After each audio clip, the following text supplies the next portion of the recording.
둘째는 예를 들면 블랙라벨이나 A급처럼 아주 깔끔하게 안 풀린 문제들이 있어요. 왜냐하면 그거는 의도를 가지고 문제를 굉장히 꼬아놓은 경우들이 좀 있기 때문입니다.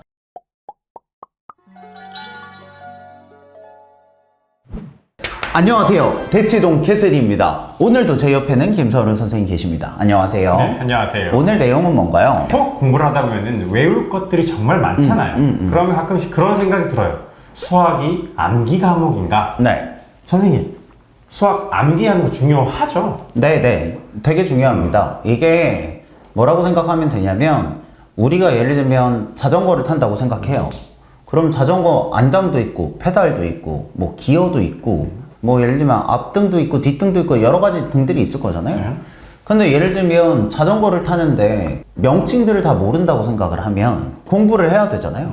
그러면 실은 자전거를 타는 사람들끼리 대화가 잘 안 되겠죠. 이건 극단적인 예시지만 비슷하게도 수학도 마찬가지 그 수학이라는 언어가 있는 거거든요. 그래서 뭐 흔히 말하는 이해가 되면 암기가 저절로 될 거야 맞는 얘기일 수 있긴 한데 저는 꼭 반드시 어떻게든 확인을 해서라도 암기를 해야 된다고 생각합니다. 아, 해야 된다? 네. 그러면은 어떻게 해야 돼요? 어떻게 외우면 좋을까요? 기본적으로 이해를 하려는 것의 목적을 본다면 이해를 하는 게 좋아요. 왜냐하면 이해를 해야 암기가 훨씬 더 쉽고 길게 가기 때문입니다. 그래서 수학 공식이 있으면 한 번씩 증명을 해보는 게 필요합니다. 증명이라 하면 예를 들면 유클리드 정리 2학년 2학기에 있는 건데 그거 증명을 처음부터 끝까지 쭉 다 해봐야 되는 거죠.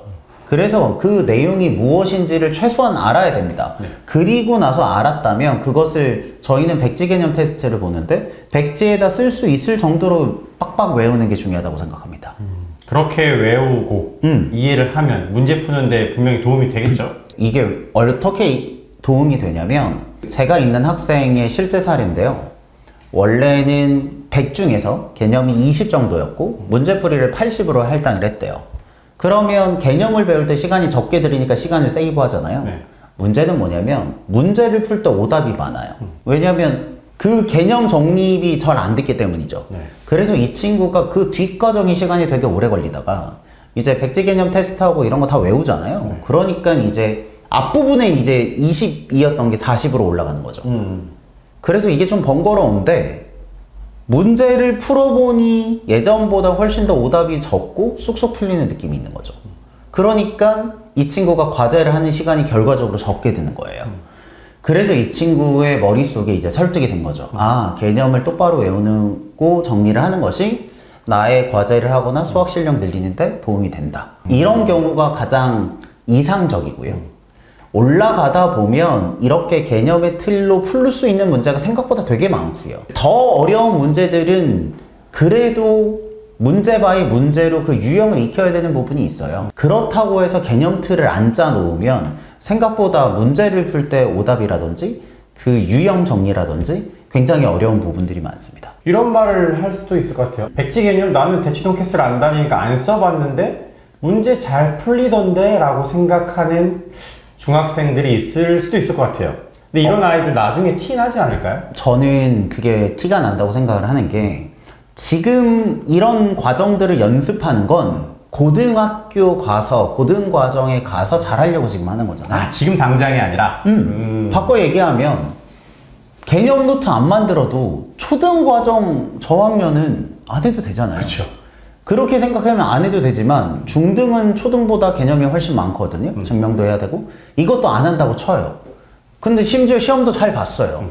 제가 물어보고 싶은 건 그 친구가 고등학교 2학년 수원 수투 혹은 수상화 실력, 그러니까 심화죠. 실력의 문제를 풀 수 있을 것인가? 저는 거의 불가능하다고 생각합니다. 그래서 고등학교 1학년 때 수포자들이 많은 게 거기까지 잘 봉합해 놨다가 이제 못 버티고 터졌을 때 돌아봐서 그거 이제 채워야 되잖아요. 채우려고 보니까 이게 분량이 너무 많은 거죠. 그렇게 되면 포기하게 되는 거 아닌가라고 생각합니다. 그런 느낌인데 제가 맹장 수술했거든요. 맞아요. 그 빵 터지기 전에 이제 미리 이렇게 해야 되잖아요. 그렇죠. 터지고 나면 복막염 수술 엄청 커진다고 하잖아요. 그런 것처럼 미리 대처를 하려면. 근데 이게 되게 부모님이 되게 어려운 게 뭐냐면 이게 개념 틀을 이렇게 안 짜고도 아이가 괜찮았다는 건 그 친구가 센스가 좋다는 얘기일 거예요. 능력이 좋아서 문제가 더 커지는 겁니다. 선생님이 예를 들자면 인내심이 큰 사람은 맹장이 더 아플 때까지 잘 버티잖아요. 그러면 나중에 빵 터질 때 수술을 때려 가겠죠. 근데 만약에 아픔을 잘 못 견뎌. 그러면 처음 아팠을 때 병원 갔을 거잖아요. 그런 것처럼 이게 센스가 있고 능력이 좋아서 잘 견디는 친구들이 마냥 좋은 게 아니라 그 안에서 어떻게 진행되고 있는지를 한번 점검해 볼 필요가 있습니다. 안 그러면 나중에 한꺼번에 터지기 때문입니다. 그땐 답이 없다. 답이 없기도 하고 처음부터 그 틀을 다시 짜야 될 수 있어요. 그러니까 지금 개념틀을 안 만들어 놓잖아요. 1년 뒤에 개념틀이 저절로 생기는 경우는 거의 없습니다. 왜냐면 수학은 되게 인위적인 학문이기 때문에 그럼 1년 뒤에 그 개념틀을 만들어야 될 가능성이 높습니다. 한 번은 해야 된다라고 생각하시면 좋을 것 같아요. 그러면 이제 개념도 잘 닦아놨어요. 네. 근데 문제를 풀면 잘 안 풀리는 아이들, 이런 아이들은 어떻게 해야 돼요? 두 개 중에 하나일 것 같은데 그러면 개념이 잘 안 외워진 거예요. 했다고는 하지만 네. 왜냐하면 개념틀이 잘 잡히면 무조건 일정 수준 이상까지는 저절로 해결이 돼야 됩니다. 근데 그게 안 됐다는 건 내가 배웠던 개념의 틀이 그 문제를 해결하기에 적정하지 않아요. 그래서 대부분의 만약에 공부가 어려운 친구라면 개념 틀의 완성도를 확인할 필요가 있습니다. 둘째는 예를 들면 블랙라벨이나 A급처럼 아주 깔끔하게 안 풀린 문제들이 있어요. 왜냐하면 그거는 의도를 가지고 문제를 굉장히 꼬아놓은 경우들이 좀 있기 때문입니다. 그럴 때는 그 문제에서 필요한 그래도 개념이 있을 거잖아요. 네. 그것들을 개념 노트에 쓰면서 얘를 보강하는 방식으로 써야 돼요. 개념 틀을 잘 다지고 그런 다음에 고난도 문제에 적합한 또 여러 가지 대처 방법들을 찾아야겠네요. 네, 왜냐하면 개념 틀이 아주 만능은 아니기 때문입니다. 예를 들면 우리가 운전 교본을 완벽히 외운다고 해서 운전을 잘하는 건 아니잖아요. 이 틀을 가지고 문제를 풀면서 연습을 해야 되는 건 맞는데 그렇다고 틀이 없으면 어느 기준으로 무슨 연습을 할까요? 라고 생각을 한다면 아주 극심한 문제를 풀 때 개념이 100% 워킹을 하지 않더라도 그 틀을 짜는 건 단계상 무조건 필요하다는 거죠. 그러면 개념을 탄탄하게 다지는 것만 해서도 안 되고 문제풀이, 그 소위 말하는 양치기만 해서도 안 되고 네. 탄탄한 개념 위에 그거를 밸런스를 맞춰야죠. 네, 그런 밸런스를. 네, 개념을 깨끗하게 하면 우리가 말하는 기본 과정에서의 문제는 없을 것이고요. 예를 들면 심화 과정에서도 개념을 알아야 문제가 풀리는 것들이 있어요. 보조선을 걷을 때 예를 들면 직각 삼각형의 빗변의 중심은 외심이다. 뭐 예를 들면 이런 걸 알아야 그 문제를 봤을 때 그게 보이거든요. 그렇기 때문에 개념이 어디까지 영향을 미칠지는 그 문제마다 조금씩 다를 수 있겠지만 네. 그럼에도 불구하고 무조건 해야 된다라고 하는 거는 변함없는 사실입니다. 그래서 수학이 좀 어려워요. 왜냐면 둘 중에 하나만 깔끔하게 한다고 해서 완성도가 아주 높아지기는 어렵기 때문입니다. 그래서 공부하는데 긴 시간이 걸리고. 대신 그 개념과 문제풀이가 조합이 돼서 한번 눈이 트이면 그 클래스를 잘 유지합니다. 근데 다른 과목은 안 하면, 암기 과목은 안 하면 그냥 떨어지잖아요. 네. 근데 수학은 상대적으로 한번 만들어 놓으면 그 지속이 길긴 하다라는 장점이 있습니다. 문제 풀 때 또 시간 관리하는 방법, 이것도 되게 중요하잖아요. 그렇죠. 정해진 시간 안에 문제를 풀어야 되니까 어떻게 해야 돼요? 그게 저는 여러 가지 경우가 있다고 생각하는데 문제를 풀 때 두 가지이겠죠. 어떻게 푸는지 모르겠어 라고 생각을 한다면 아까 전에 말했던 것처럼 개념틀이 약하지 않나 라고 점검을 하는 게 맞는 것 같고요. 근데 푸는 건 알겠는데 시간이 오래 걸려. 그거는 이제 숙련도의 연습이라서 그거는 연산과 더불어 그 문제의 숙달력을 높이는 데 필요한 거죠. 약간 앞에 과정은 펀더멘탈의 영역이라면 뒤에는 약간 스킬의 부분이기 때문에 뒤에 부분은 시간을 두고 뭐 연산 문제집이라든지 이런 거를 연습하면 해결이 될 수 있을 것 같은데 만약에 전자 문제를 봤을 때 어떤 문제인지 잘 모르겠어요. 그러면 이제 이거는 만드는데 꽤 시간이 걸릴 수 있죠.